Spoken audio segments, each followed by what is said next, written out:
दोस्तों, मैं आपके लिए लेके आ चुका हूँ पॉलिटी विषय का टॉप 20 प्रश्न जीके का, जो कि बहुत ही वीवीआई प्रश्न है, जो कि हर एक एग्ज़ाम में पूछा ही जाता है। जैसे अभी हाल ही में मद्य निषेध एग्ज़ाम हुआ, उसमें पूछा गया था। तो आइए हम आज का क्लास शुरू करते हैं। आइए वीडियो को लास्ट तक ज़रूर देखिएगा, स्किप बिल्कुल मत कीजिएगा, क्योंकि हर एक जो क्वेश्चन है वो अपने आप में बहुत इंपॉर्टेंट प्रश्न है। तो आइए आज का क्लास शुरू करते हैं। तो आज का हमारा पहला प्रश्न है अस्पृश्यता का उन्मूलन। अस्पृश्यता का उन्मूलन किस अनुच्छेद में है? आपके ऑप्शंस हैं अनुच्छेद 14, अनुच्छेद 15, अनुच्छेद 17 और अनुच्छेद 19। इसका राइट आंसर हो जाएगा ऑप्शन नंबर सी, इसका करेक्ट आंसर हो जाएगा। अब देखते हैं क्वेश्चन नंबर 2। क्वेश्चन नंबर 2 कहता है समानता का अधिकार। क्वेश्चन नंबर 2 है समानता का अधिकार किस अनुच्छेद से प्रारंभ होता है? हमारा ऑप्शंस है अनुच्छेद 12, अनुच्छेद 14, अनुच्छेद 19, अनुच्छेद 21। तो समानता का जो अधिकार है वो हमारा यहाँ पे राइट आंसर हो जाएगा ऑप्शन नंबर बी, यहाँ का करेक्ट आंसर हो जाएगा। अब देखते हैं क्वेश्चन नंबर 3। क्वेश्चन नंबर 3 कहता है कि धर्म की स्वतंत्रता का अधिकार किस अनुच्छेद में है? अगर आपको इन सब का आंसर पता है तो कमेंट बॉक्स में ज़रूर लिखिए, और ताकि आपका ये रिवाइज भी हो जाएगा। और अगर आपको नहीं पता है तो आप इस वीडियो को पूरा देखिए और नॉलेज लीजिए। तो आज का ये जो तीसरा प्रश्न है कहता है धर्म की स्वतंत्रता का अधिकार किस अनुच्छेद में दिया गया है? तो हमारा जो ऑप्शन है वो है अनुच्छेद 25, अनुच्छेद 29, अनुच्छेद 32, अनुच्छेद 51 का ए। तो इस क्वेश्चन का जो राइट आंसर हो जाएगा वो हो जाएगा अनुच्छेद 25 और ऑप्शन नंबर ए इसका करेक्ट हो जाएगा। अब देखते हैं क्वेश्चन नंबर 4। क्वेश्चन नंबर 4 कहता है हमारा क्वेश्चन नंबर 4 है कि जीवन जीवन और व्यक्तिगत स्वतंत्रता का अधिकार किस अनुच्छेद में है? तो हमारा जो ऑप्शन है वो है अनुच्छेद 19, ऑप्शन नंबर बी अनुच्छेद 20, सी अनुच्छेद 21, डी अनुच्छेद 22। तो क्वेश्चन कहता है कि जीवन और व्यक्तिगत स्वतंत्रता का अधिकार किस आर्टिकल में दर्शाया गया है?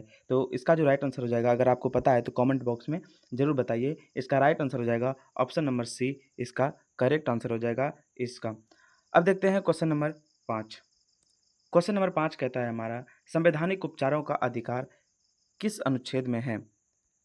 संवैधानिक उपचारों का अधिकार किस अनुच्छेद में है? हमारा ऑप्शन है अनुच्छेद 30, अनुच्छेद 32, अनुच्छेद 35, अनुच्छेद 40। तो इसका राइट आंसर हो जाएगा ऑप्शन नंबर बी, अनुच्छेद 32 जो है वो संवैधानिक उपचारों का अधिकार का क्या है, ये इसमें अनुच्छेद में वर्णन है।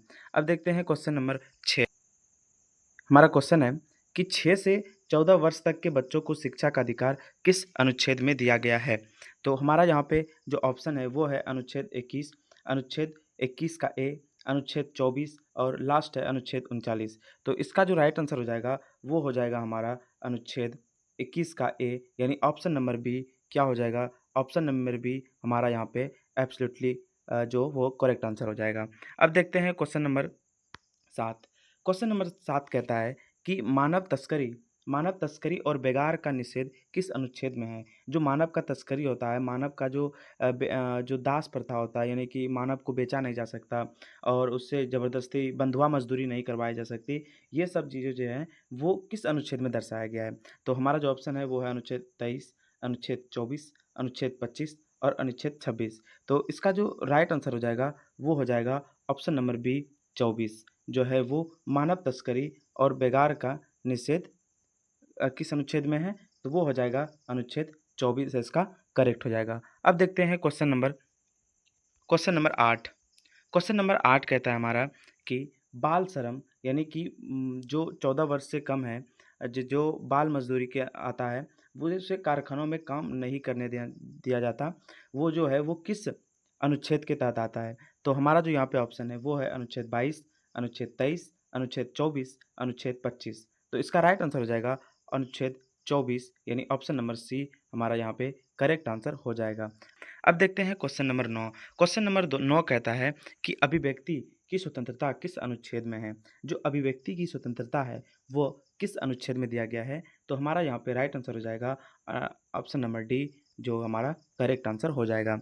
अब देखते हैं क्वेश्चन नंबर 10। क्वेश्चन नंबर 10 कहता है कि शोषण के विरुद्ध अधिकार किस अनुच्छेद में है?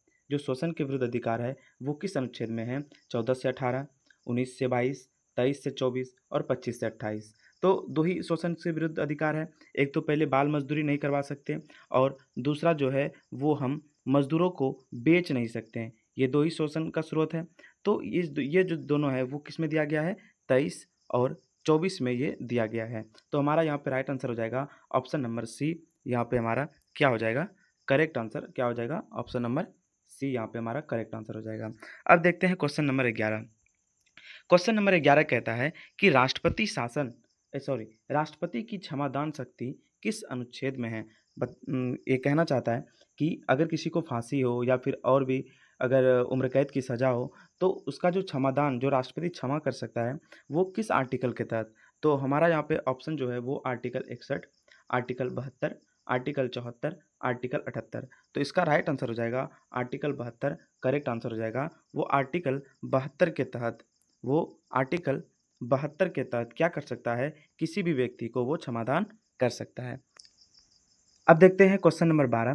क्वेश्चन नंबर 12 फिर से वही आ गया, रिपीट हो गया क्वेश्चन यहाँ पे, तो इसका राइट आंसर हो जाएगा ऑप्शन नंबर बी इसका करेक्ट आंसर हो जाएगा। अब देखते हैं क्वेश्चन नंबर 13। क्वेश्चन नंबर 13 कहता है प्रधानमंत्री की नियुक्ति कौन करता है? जो हमारे पीएम हैं, जो उसकी जो नियुक्ति है वो कौन करता है? तो ये सबको पता होगा, इसका आंसर हो जाएगा ऑप्शन नंबर बी राष्ट्रपति के द्वारा प्रधानमंत्री की नियुक्ति किया जाता है। अब देखते हैं क्वेश्चन नंबर 14। क्वेश्चन नंबर 14 कहता है कि मंत्रिपरिषद राष्ट्रपति को किस अनुच्छेद के तहत सलाह देती है? जो मंत्रिपरिषद है, पीएम समेत जो पीएम समेत प्लस जो पीएम के मंत्री हैं, वो राष्ट्रपति को सलाह देने का काम करते हैं, तो वो किस आर्टिकल के तहत? तो वो आर्टिकल हमारा जो ऑप्शन है, वो ऑप्शन के अनुसार पहला ऑप्शन है आर्टिकल 72, दूसरा आर्टिकल 74, तीसरा आर्टिकल 75 और डी आर्टिकल 76। तो इसका राइट आंसर हो जाएगा ऑप्शन नंबर बी आर्टिकल 74 के तहत। अब देखते हैं क्वेश्चन नंबर 15। क्वेश्चन नंबर 15 कहता है भारत का महान्यायवादी किस अनुच्छेद में है? हमारा ऑप्शन है आर्टिकल 76, आर्टिकल 78, आर्टिकल 80, आर्टिकल 81। तो यहाँ पे हमारा राइट आंसर हो जाएगा ऑप्शन नंबर ए आर्टिकल 76। अब देखते हैं क्वेश्चन नंबर 16। क्वेश्चन नंबर 16 कहता है कि संसद का गठन किस अनुच्छेद में वर्णित है?